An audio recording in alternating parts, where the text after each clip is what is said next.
3. Цахилгаан мэдээ.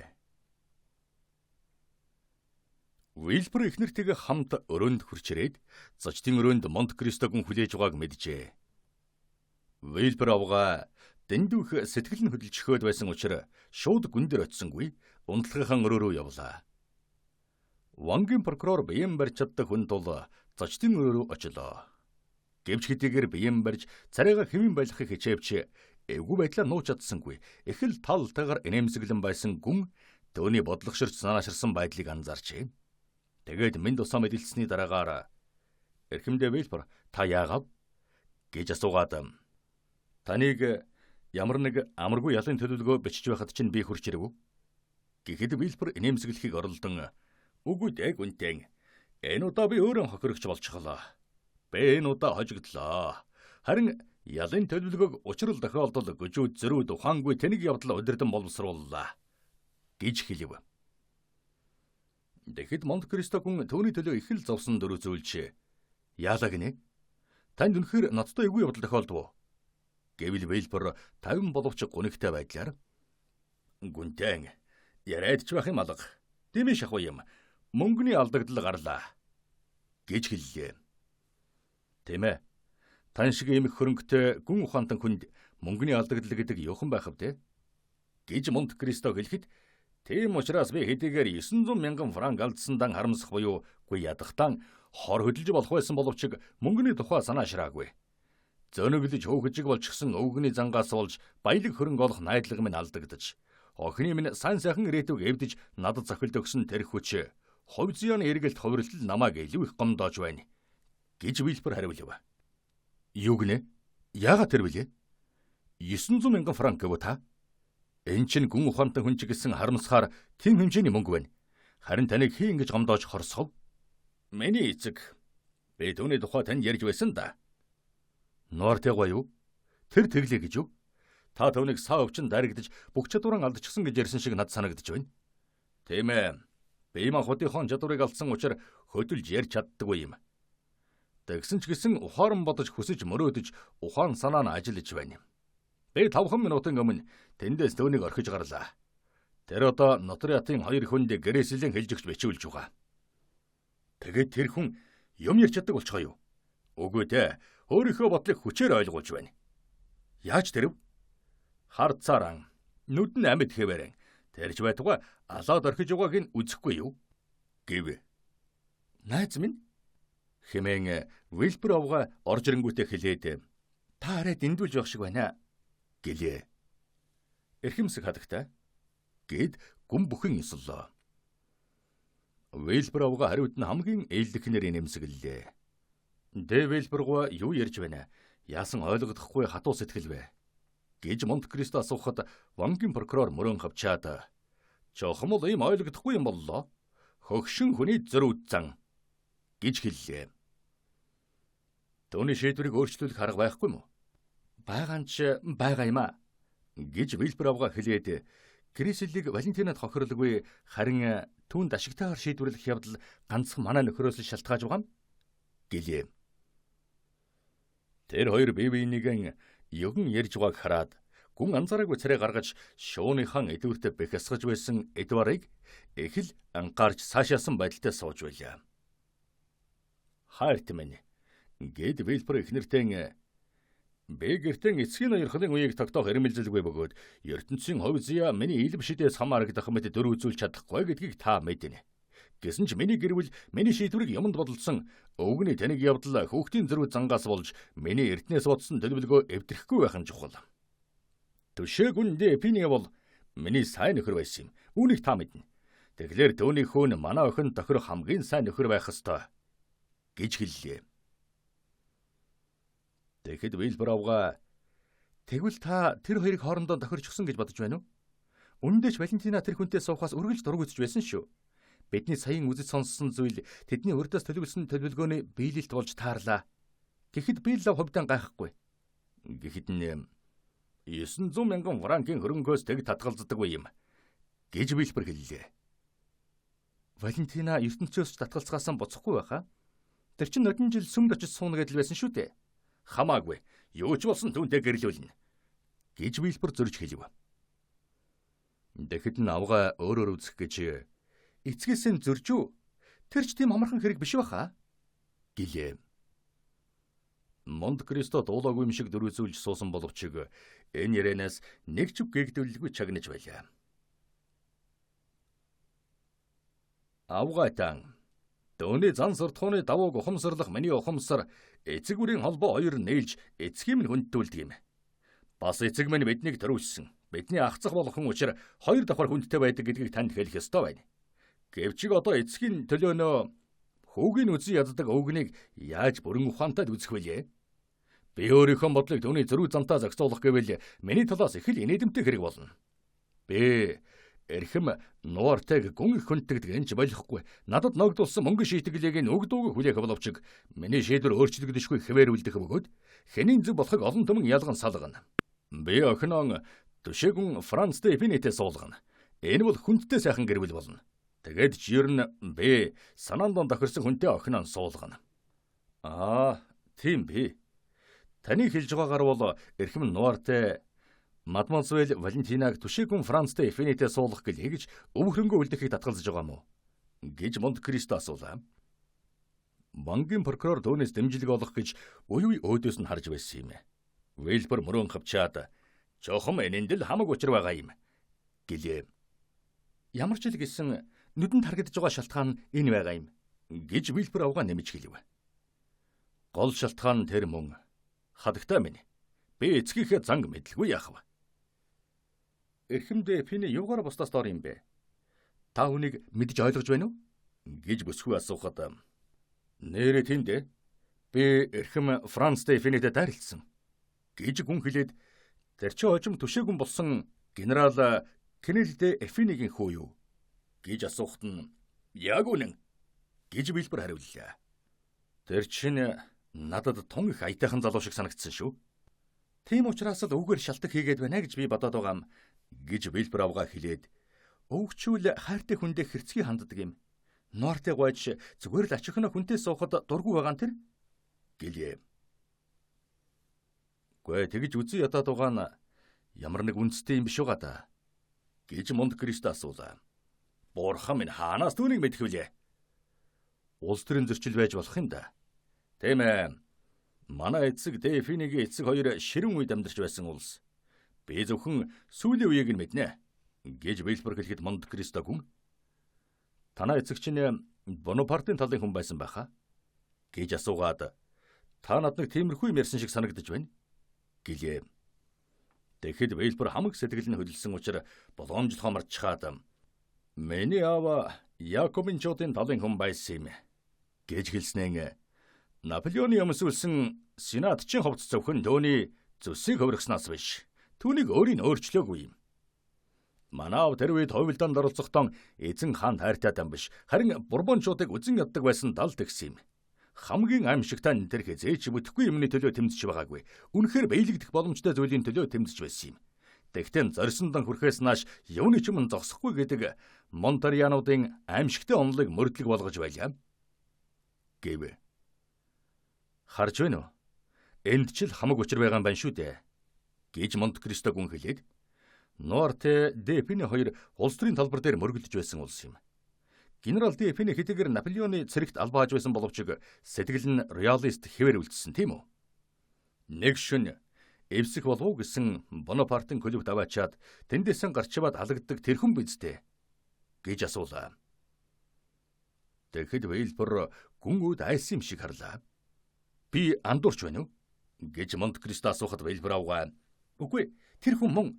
Чухам тийм учраас л миний нөхөр урдын дайсагналыг мартахын тулд эцгүүд нь бие биенийгээ үзэн ядаж байсан хоёр хүүхдийг хайраар холбох гэдэг байгаа юм шүү дээ" гэж хариулв.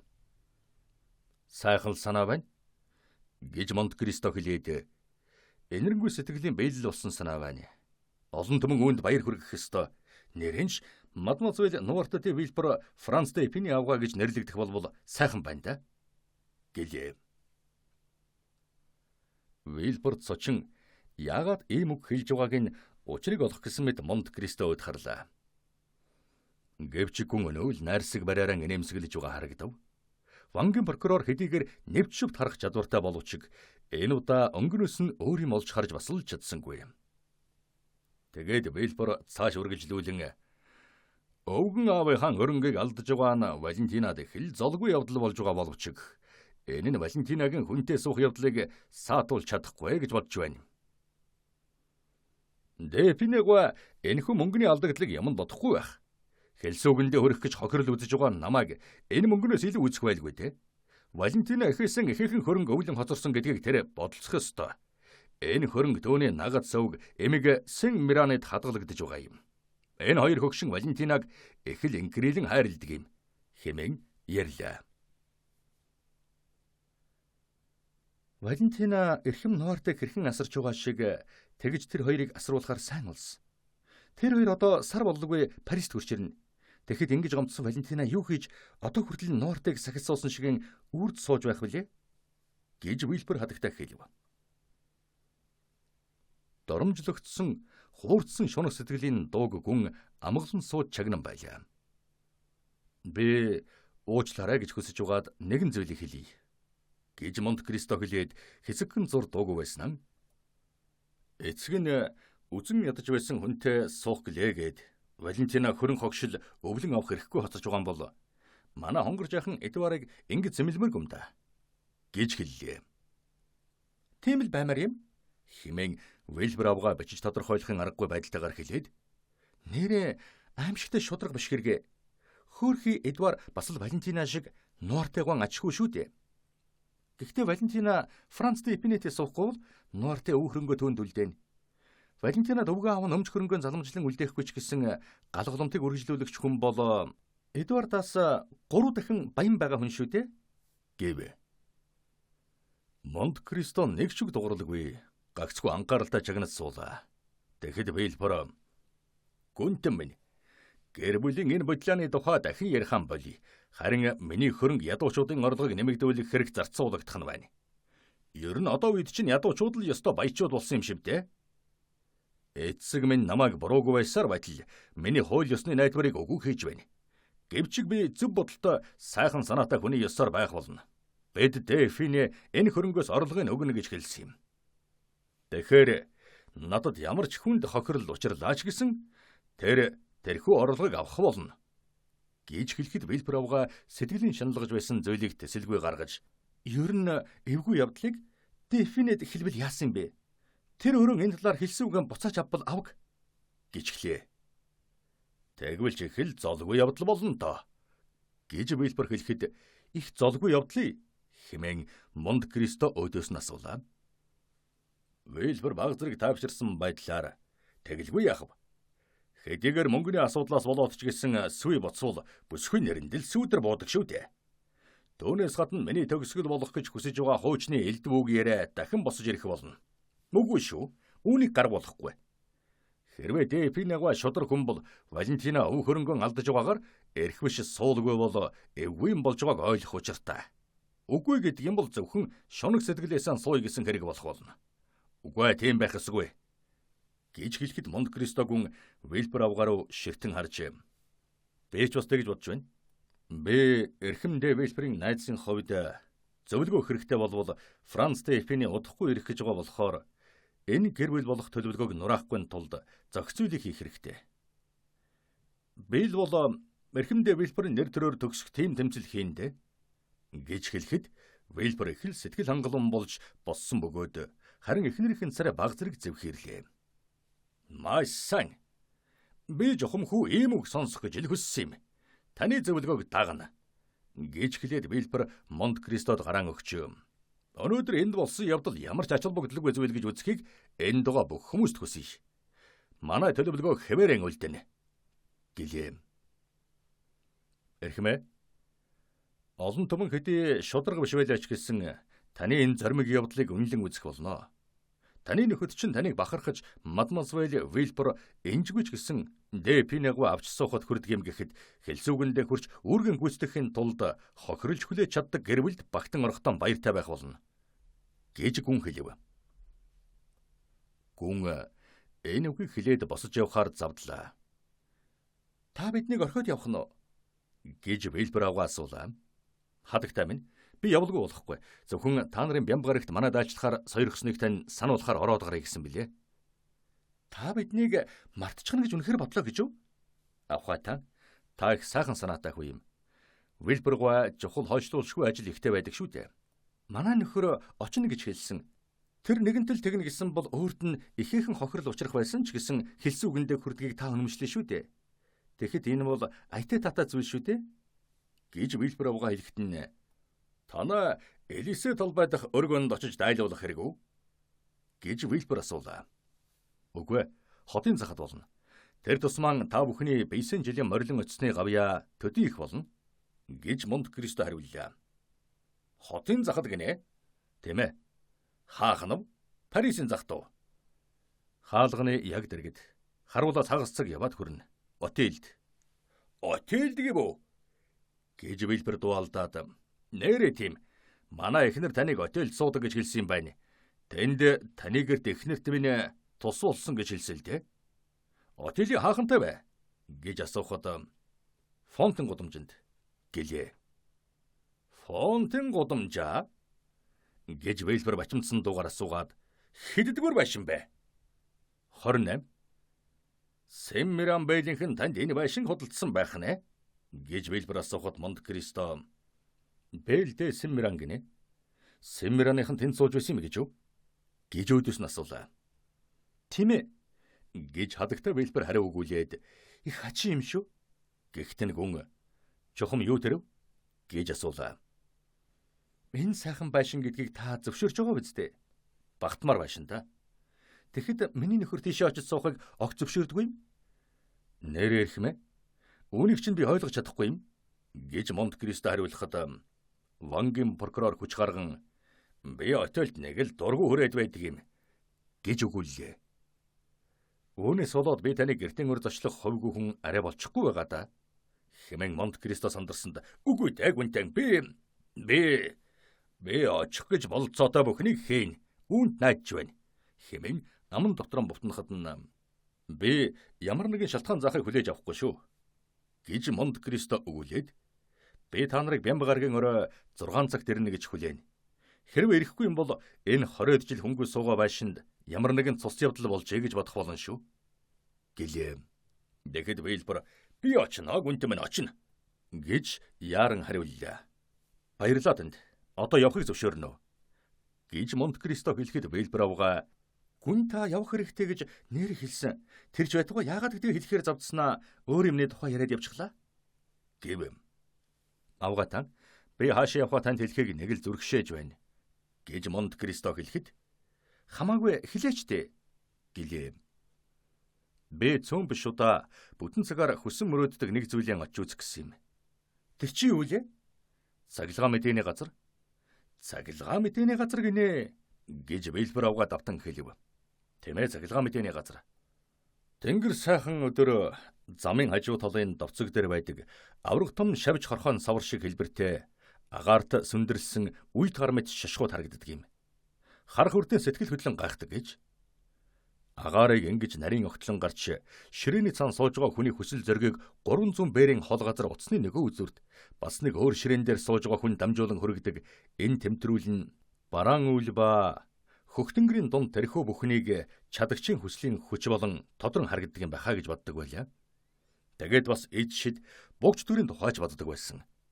Гэхдээ би энэ том цагаан гэцтэй нарийнхан хар савартай аврах том шавжинд түүний шулуун далавчны дор эрдэм ухаан эд шидийг эзэмссэн хямсгар наргагүй жижигхэн хүн байж байх магадгүй гэж айгаад дэрэгт нь ойрхон очиж харахыг хүсдэггүй байсан юм. Тэгээд нэг сайхан өдөр би жилд 1200 франк авч одон орны шинжээч шиг тэнгэрийг ширтлэггүй, загасчин шиг ус руу харж суудаггүй, зугаацсан яваа хүн шиг байгаль дэлхийг харж ажигладаггүй, харин өөрөөсөө 4-5 бэр газар орших, мөрөл тийм цагаан гэзтэй хар савартай хорхойг хүлээж, нүдэн хөхөртөл ширтэн суудаг золгүй ядуу албан хаагч нар цахилгаан мэдээний газрыг хөдөлгөж байдаг юм а гэдгийг дуулж мэдлээ. Тэгээд л би энэ амьд хүүхэлдээ нөгөө хүүхэлдээтэйгээ яаж олж татаж, үзүүрээс нь чангаан тоглож байдгийг үзмээр санагдсан юм. Тэгээд та тэрэн лүг явах нь уу? Би тийшээ явна. Аль цахилгаан мэдээний газар очих вэ? Дотоод явлын ямах дуу эсвэл отон орныхт очих уу? Хэрхэвч үгүй. Хэрвээ тэнд очивол миний мэдэх хүсэлгүй байгаа ямыг надад тайлбарлаж, өөрсдөө ч ойлгохгүй байгаа нууцсан над хүчээр хэлж өгөх гэцгэн шүү дээ. Чөтгөрав. Би шавжны тухай хий бодлыг өөртөө хэвээр хадгалж байхыг хүсэж байна. Хүмүүсийн тухай дээгүүр санаж яваад талаар болсон маань боллоо шүү дээ. Тэгэхээр дотоод явдлын яамныхт ч очихгүй. Одон орныхт ч очихгүй. Би өөрийнхөө байшинд суусаар хөшөж чулуулчих шахсан хөөрхөн амтныг ямарч гоёл чимэггүйгээр чөлөө дагаар дунд байгаагаар нь харах хэрэгтэй байна. Та ч алдар нэртэй хүндтэй хүн боловч маш хажингүй юм аа гэж бийлбэр хэллээ. Та намайг аль шугамыг үзгэж зөвлөсөн бол одоо хамгийн их ажилтай байгааг нь л үзвэл дээр дээ. За тэгвэл Испанихыг үзэх хэрэггүй. Тэгэлгүй яахав. Сайдаар бичих хэлгүүлж танд гүйгүй. Би юу ч ойлгож мэдхийг хүсэхгүй байна гэж хэлсэн шүү дээ. Би түүний тухай мэдчихвэл цахилгаан мэдээ гэдэг юм байхгүй. Харин Дюшателго юм уу? Дэ Монтоливегийн явуулсан тэмдэг болж надад санагдах болно. Харин би бол түүнийг хар савруутай хорхоо мэт бодож хүндтгсэн хэвээрээ байхыг хүсэж байна гэлээ. Тэгвэл та яв да. Одоо 2 цаг болоод харанхуй болчихно. Тэгэхээр юу ч үзэгдэхэ болно. Та нар намайг айлгачглаа. Тэдний аль нь арай илүү ойр болоо. Баян орох зам дээрх нь ойрох байхаа. Тийм ээ. Баян орох зам дээр байгааг ч үзэж болох юм да. Шатилоны цаадах уу? Монлерийн цамхаг дээр шиг санагдаж байна. Баярлалаа танд. Баяртай. Би бям гарагт та нарт сэтгэлээ ярина. Валентинаг өв хөрөнгөнөөс нь хагцаагаад өөрсөдөө бол овоо ярвхтай жухаг баримт хийсэн дэн эхэл хангалуун ява натратын 2 хүнтэй гүн үүдэн дээр дайралдав.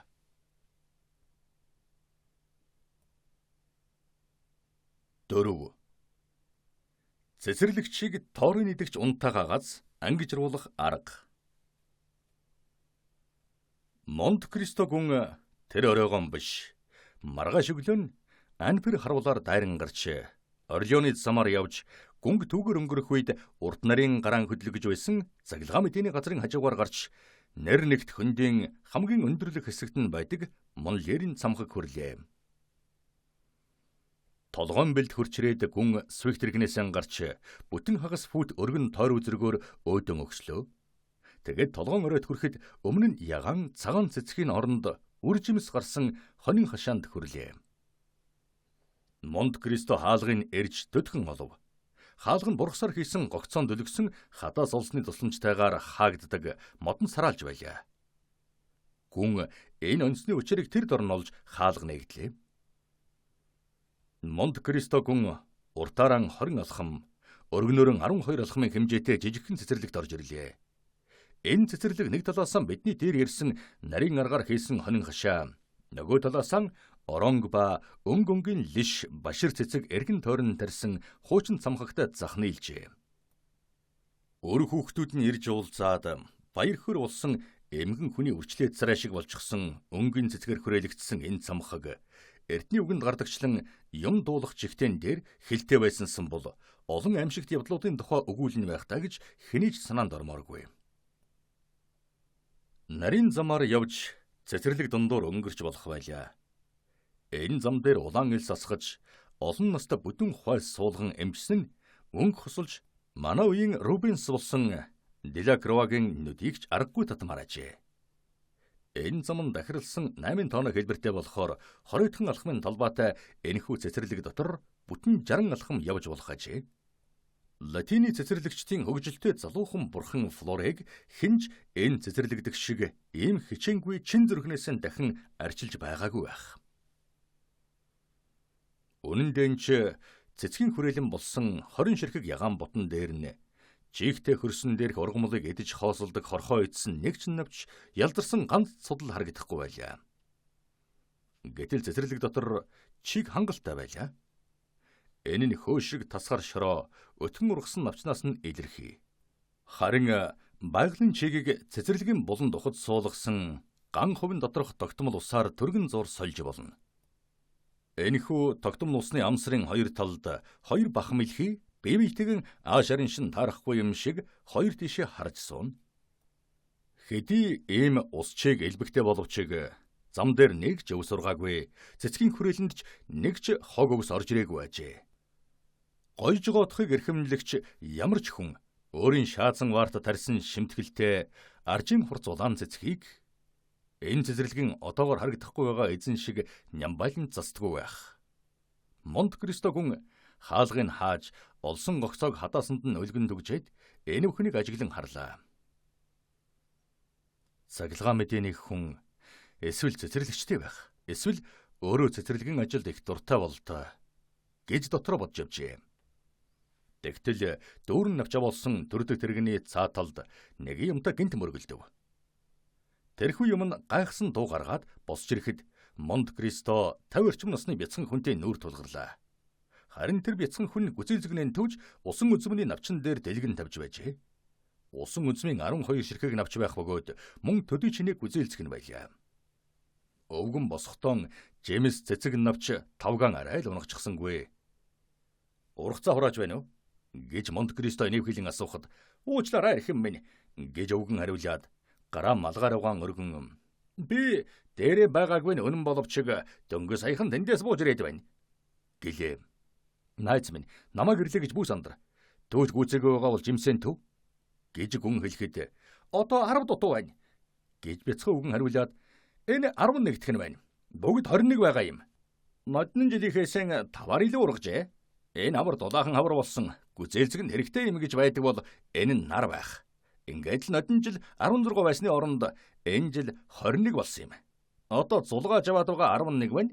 12, 13, 14, 15, 16, 17, 18 гэж тоолон дүүж авснаа. Буурхан минь 2 налга өчигдөрхөн байсан юм. Гү бүр энд байж байсан юм. Би хэд дахин тоолсон. Лав Симон авгаан хүү ичхэд шүү. Өнөө өглөө тэр энүүгээр өнгөрсөж явсан юм а. Хүний цэцэрлэгээс юм улгаа идэг үл бүтгэжаал. Энэ юунд хүргэж болохыг тэр мэдэхгүй байгаа бололтой гэлээ. Тийм ээ. Энэ ч тоглоом биш шүү гэж Монте Кристо хэлээд гэвч гэмтэн хүний багнаас амттай мэдэх гэсэн хүсэл хоёрыг харгалзан үзэж болох юм биш үү? Гэхэд цэцэрлэгч өвгөн тийм ээ тийм ээ. Үүнээс болоо тайвшрах юмгүй байна гэж хэлснээр эрхэмээ уучлахыг дахин гуй. Дарга тушаалтан хүнийг хүлээлгээд байгаа юм биш вэ? Гэж асуугаад гүнгийн цэнхэр фрагийг айсан маягтай харлаа. Тайвшир та найз минь гэж гүн хэлээд инэв хийлэв.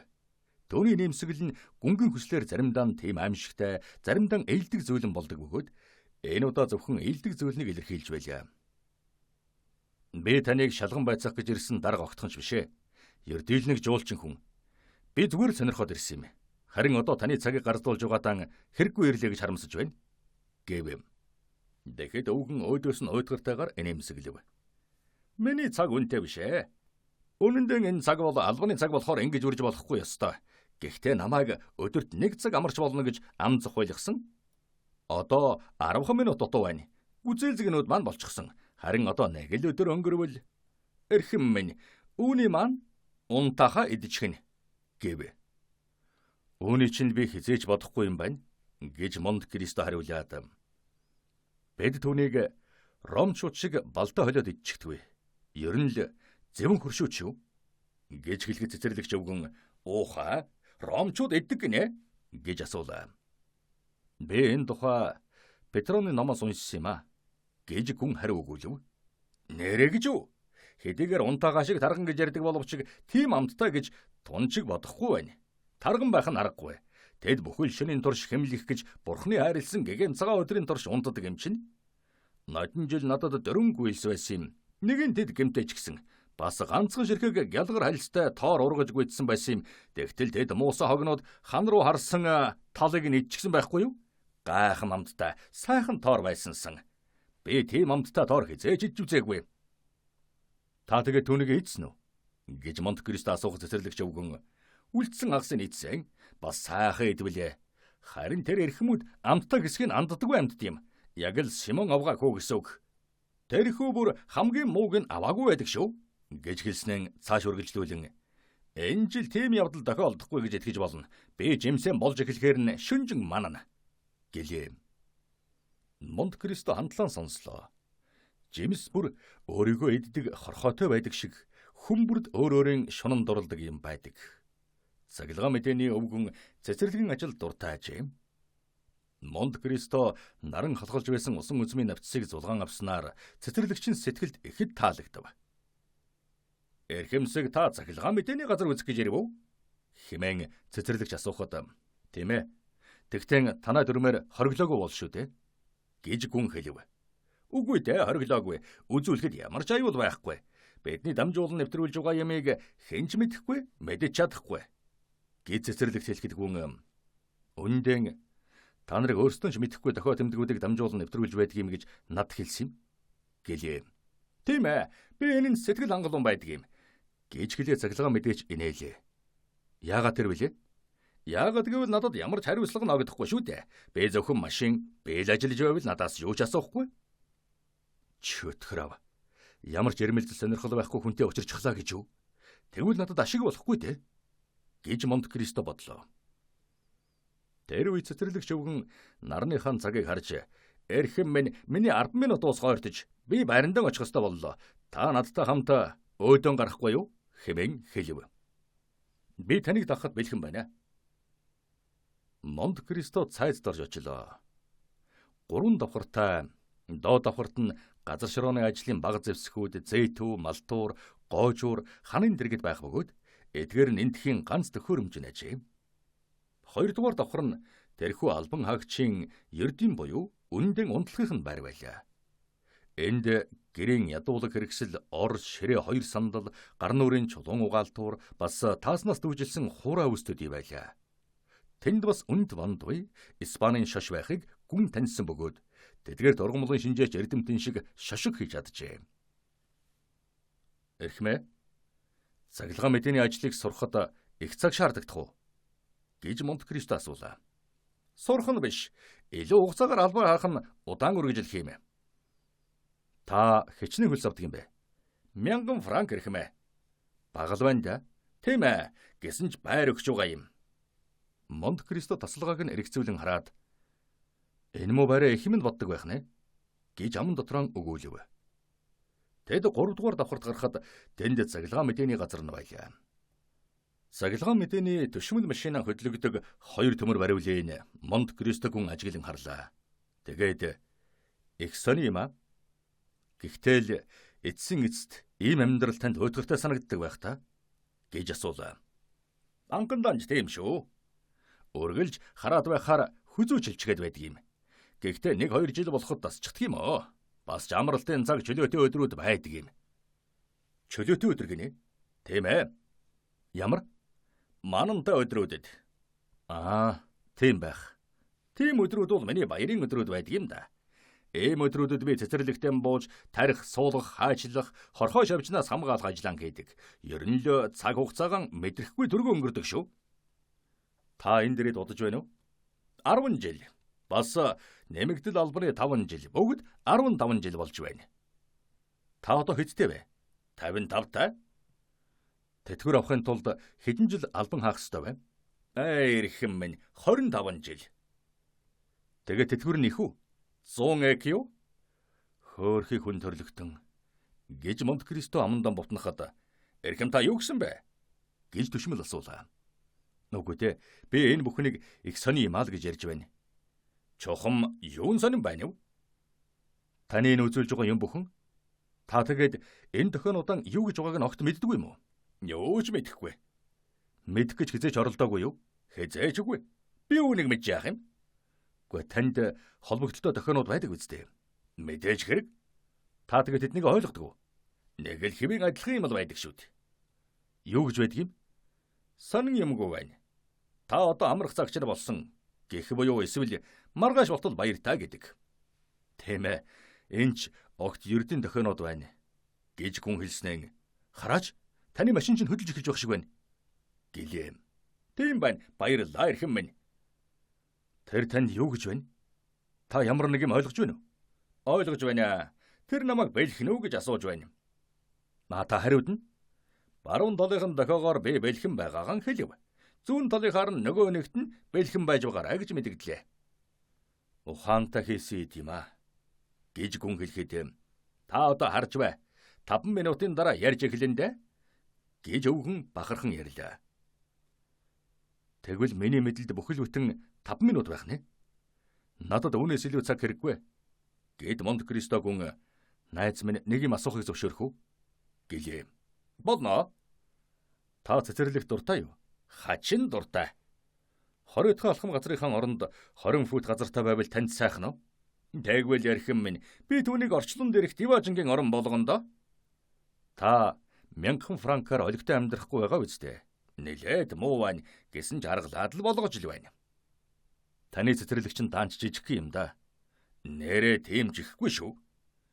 Бас тэгээд хамаг мэдж гүйцдэг унтаагатай болчихж. Тийм ээ, энэ ч өстой гам шиг болоод байна. Баруун талынхаа машиныг хөдөлж эхлэхэд та гай болж буруу хараа суучихсан байвал яах вэ? Тэгвэл би дохоог нь харахгүй болно. Тэгвэл юу болох вэ? Би цааш нь дамжуулж чадахгүй болно. Тэгэхээр яах вэ? Солон задгаа болоод цааш дамжуулсангүй гэж торгоно. Хэтэр 100 франкаар. Жилийн хөлсний чинь 10% үү? Баггүй хэрэг байна да. Одоо яа гэхэв? Гэж төшмөл хэлэхэд Монте Кристо танд ийм явдал тохиолдсон уу? Гэж асуулаа. Шар сарнаа цэцгэн тарж яваад ийм явдалд нэг орсон шүү. Харин та дохионыхон ямар нэгэн зүйлийг өөрчлөх буюу өөр зүйл дамжуулвал яах вэ? Тэгвэл өөр хэрэг. Намайг эндээс зайлуулж би тэтгэвргүй хоцорно. 300 франк гинүү? Тийм ээ, тийм. 100 EQ. Тэгэхээр би хизээж тийм хийхгүй л дээ. 15 жилийн хөлстэй чинь тэнцэх мөнгө өгсөн ч хийхгүй гэж юу? Энэ тухай бодоход зүгээр л байх шүү дээ. Та юу гэж бодож байна? 15,000 франк уу? Тийм ээ. Эрхмээ та миний айцыг өргөж байна. Хөөе. Та намайг мөнгөөр татах гээд байна уу та? Чухамдаа яг тийм. 15,000 франк шүү дээ. Эрхэм минь баруун талынхаа машиныг сайн харах боломж олгоно. Үгүй, харин та хүнийг хар л да. Энэ юу юм? Юу? Та энэ засаг танихгүй гэж юу? Мөнгөнд тэмдэгтэл байна. Ёстой жинхэнэ шүү. Энд 15 байгаа юм. Хэний юм? Хэрвээ хүсвэл таны юм? Миний. Гэдэшмэл амьсгаан давхцсан дуу алдлаа. Тийм ээ. Таны бүрэн өмч болно. Эрхмээ баруун долоо машин хөдөлж эхэллээ. Яах вэ? Хөдөлж илвэг. Эрхмээ та миний анхаарлыг өн дээр үлчгэлээ. Намайг торгон шүү дээ. Энэ ч яхав 100 франк л төлнө. Энэ 15,000-ыг авбал танд хэрэгтэй юм да. Эрхмээ миний баруун долын хүн тэсхэн байлаа. Дохоогон давтаад байна. Түүнийг бүү анзаар. Энийг ав. Гэж гүн хэлээд бодолтой мөнгийг төшмөлийн гарт баривлаа. Бас гүйцээгүй шүү. Та 15,000 франкаар амьдарч чадахгүй гэлээ. Миний ажил хэвээрэн үлдэн шүү дээ. Үгүй та түүнийг алдна.